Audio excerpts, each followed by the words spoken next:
Without objection, the chair is authorized to declare a recess of the committee at any time. The hearing is titled The Annual Report of the Financial Stability Oversight Council. Without objection, all members will have 5 legislative days within which to submit extraneous material to the chair for inclusion in the record. I'll note at the outset the hearing has a hard stop at 1 p.m. Thank you, Secretary Yellen, for being here. I'll now recognize myself for 4 minutes to give an opening statement. Thank you, Secretary Yellen, for being here today in your capacity as chair of the Financial Stability Oversight Council. FSOC's purpose is straightforward: to identify risks that could impact our financial stability, promote market discipline by eliminating expectations of bailouts, and respond to emerging threats. FSOC's name pretty much sums up its mission. And yet, under the current leadership, we've seen FSOC expand its regulatory reach to fit the administration's political priorities. That's unfortunate. And unfortunately, FSOC appears to be a part of the same troubling trend as Biden's other financial regulators. When you're distracted by shiny partisan objects, you take the eye off the ball.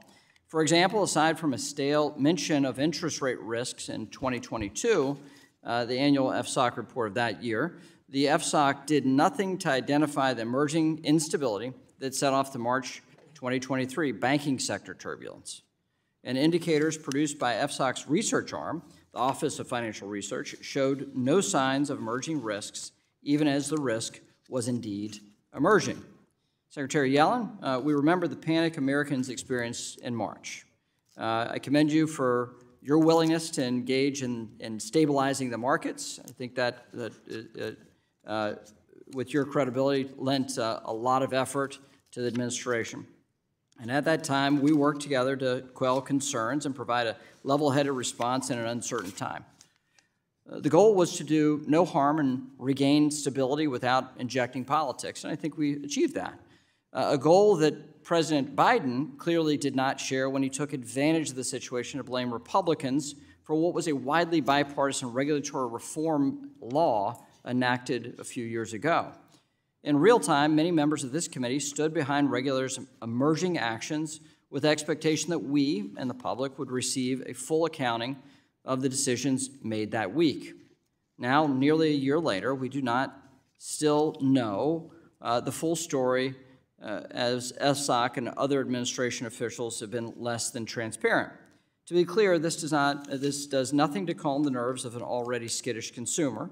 And with issues still plaguing some regional banks, it's irresponsible for this administration and fellow regulators to continue to stonewall. While Republicans have worked to get the answers the American people deserve, FSOC has been busy making changes to enable it to serve as a roving regulator, something architects of the Dodd-Frank Act vigorously promised FSOC would not be. This includes relaxing the criteria used to designate non-bank financial companies as systemically important and putting them under Federal Reserve regulation. This proposal is based on the premise that our financial system would be best served with more oversight and control by the Federal Reserve, even beyond banks. It's important to note that the gross incompetence of the Federal Reserve and FDIC supervision is what led to the bank failures in March. However, prudential regulation is grounded in mitigating the specific risk that bank activity poses. These regulations are not necessarily appropriate for institutions that may engage in different activities and therefore pose different risks.